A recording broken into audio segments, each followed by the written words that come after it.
Hello folks, welcome to the channel. If you encounter video DXGKRNL fatal error, then watch this video for the solution. The first solution is to run the hardware and device troubleshooter.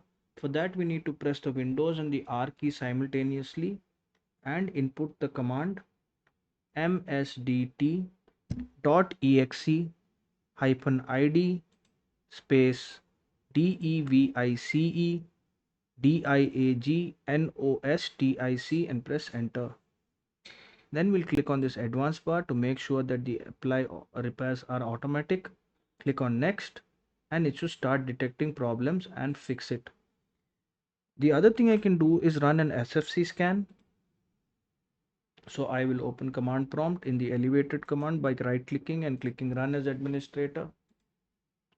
Then I will input the command sfc space slash scannow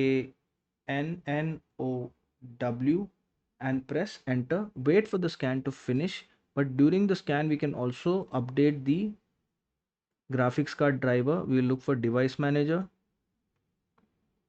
and we will look for display adapters. Right click, click on update driver, search automatically for drivers and it should update my graphics card driver.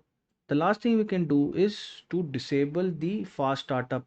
So for that I will press the Windows and the R key simultaneously and input the command power cfg.cpl and click enter. Press enter. There we will look on this side or left hand side and click on choose what the power buttons do, and then we will click on change settings that are currently unavailable, and then we will make sure that this box is turned off. Then we should restart the computer. Click on start button, the power button and the restart button, and we should no longer face this error. If this video helped you, then kindly subscribe to the channel. Enjoy your day.